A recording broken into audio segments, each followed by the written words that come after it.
He stood on the curb, eyes fixed on the final notice slip clutched in his calloused hand, while his 5-year-old daughter, Emma, tugged gently at his jacket. "Daddy, are we going to have to sleep in the car again?" James swallowed the lump in his throat, forcing a smile that barely masked the storm inside him. "No, sweetheart," he whispered, though he wasn't so sure. Just a year ago, James had a steady job as a construction supervisor, a modest home, and a plan. Then the company downsized. Bills piled up. His wife, unable to handle the pressure, walked away, leaving him with a daughter, a broken heart, and a cracked foundation he couldn't fix with a hammer and nails. He picked up side gigs wherever he could, odd jobs, yard work, even hauling junk for people who barely looked him in the eye. But the world doesn't wait for you to catch up.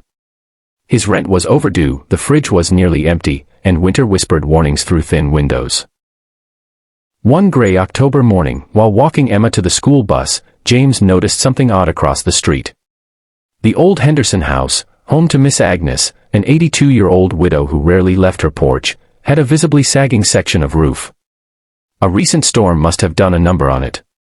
James paused. He had tools. He had hands. He had time. But he also had bills, and no one worked for free.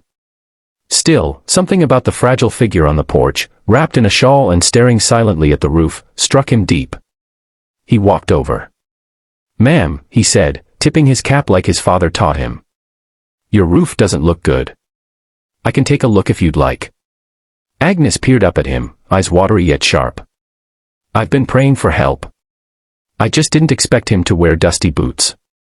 James laughed. "Let me see what I can do." Over the next 2 days, James repaired the damage.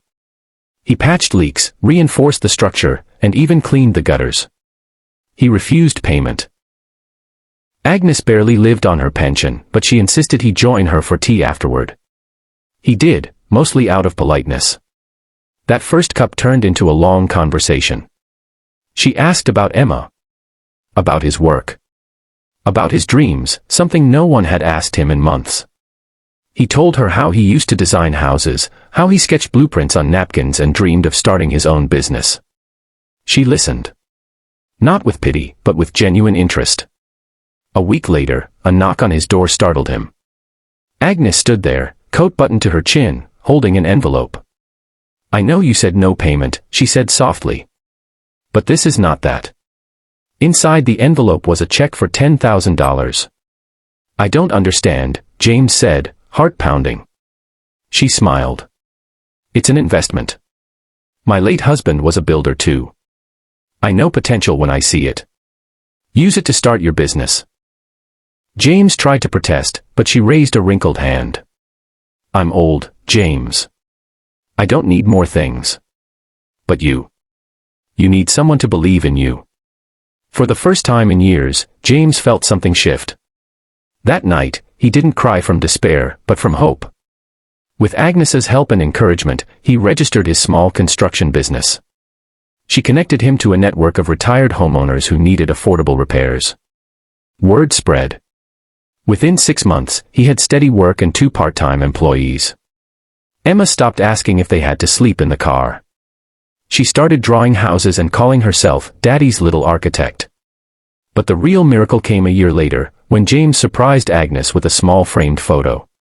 It was a picture of his newly opened office, with a carved sign above the door that read, "Agnes and Company. Home repair, built with heart." She cried when she saw it. Then laughed. "That's the best roof I ever invested in." Years later, when Agnes passed away peacefully in her sleep, James was the one to carry her casket, with Emma holding his hand. He didn't lose a neighbor, he lost family. In his eulogy, he said, "She gave me more than money. She gave me back my worth. In fixing her roof, I found the foundation I'd lost."